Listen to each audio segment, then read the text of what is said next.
Hi! In this video I will explain and give a few examples of the types and techniques of structural measures that can be implemented to mitigate floods and landslides. I will place structural measures in the Swiss prevention framework. I will explain the types of structural measures that can be passive, active, or organizational.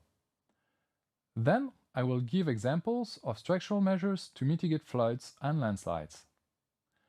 And I will conclude by giving you the main points that are to be remembered. Here, I would like to place structural measures within the prevention framework. Structural measures can only be implemented after mapping the danger, integrating danger into land use planning, and evaluating risk. Risk assessment allows to determine the objective of protection or lack of protection in a specific context and is mandatory for choosing and designing structural measures.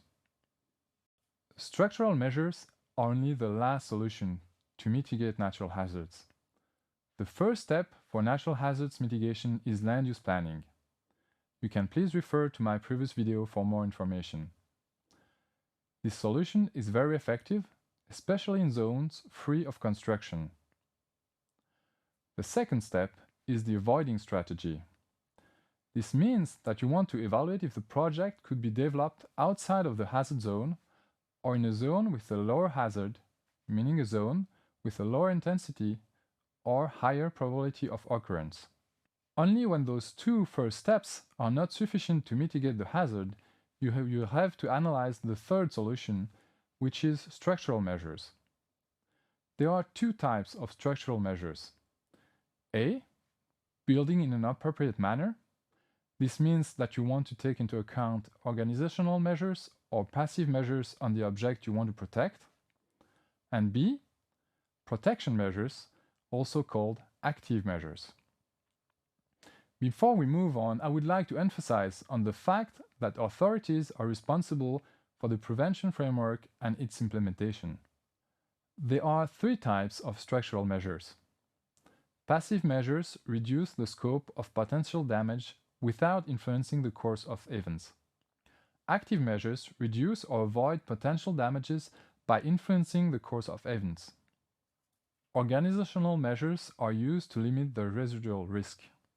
Individual measures versus collective measures. Individual measures are implemented at a project or plot level. On the other hand, collective measures are implemented to protect at local or regional level. They require coordination of multiple stakeholders and authorities.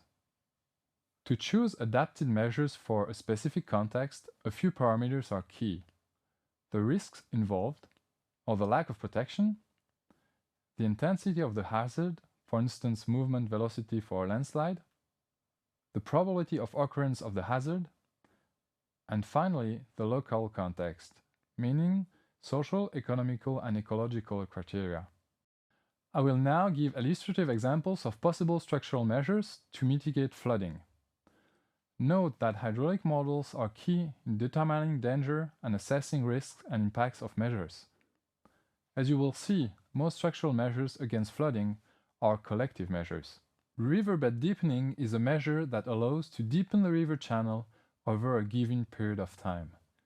It allows a higher flow rate at a specific location. This measure is usually not sustainable.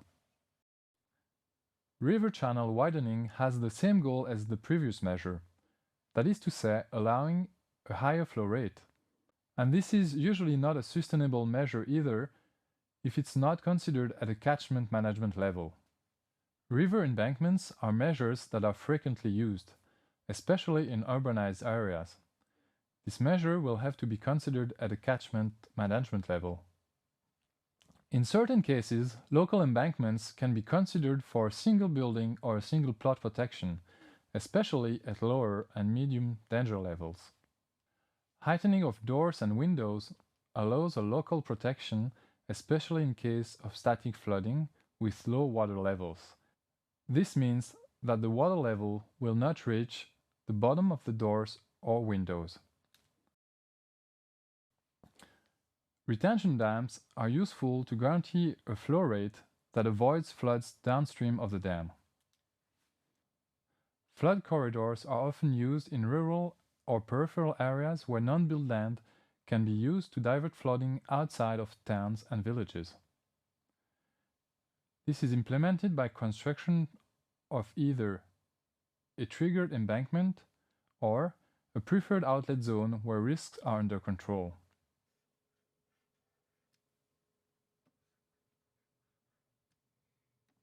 Bed channel management refers to rethinking the planning of the bed channel by implementing widening and ecological measures that will allow to absorb a higher flow rate.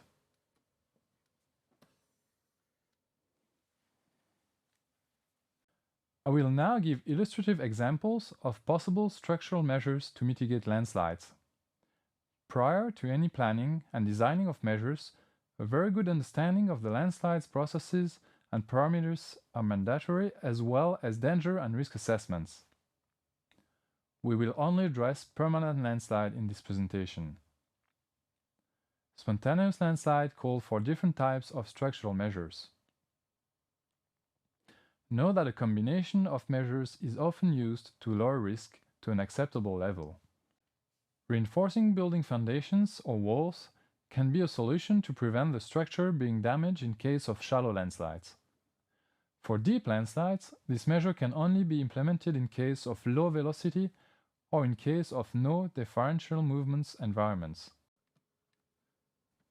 Runoff water management is an effective and relatively cheap measure to implement.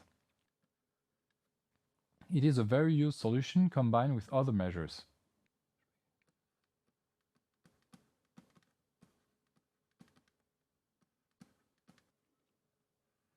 Excavation management refers to avoiding overloads within the landslide area.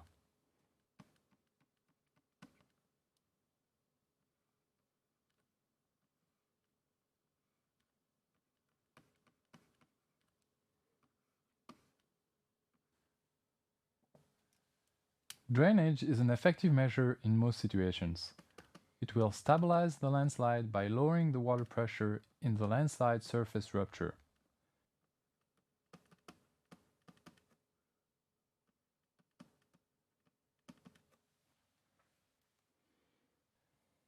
This measure is effective at different depths, but its cost will increase accordingly.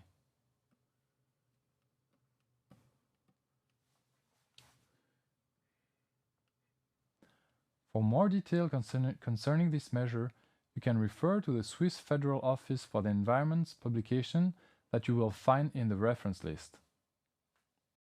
Constructive measures such as retaining walls or similar structures are solutions that can block a landslide if properly executed.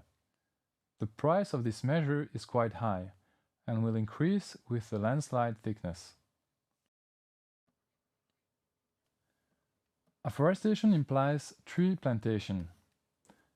It will be very good for water runoff management and particularly effective in shallow landslides and spontaneous landslides mitigation.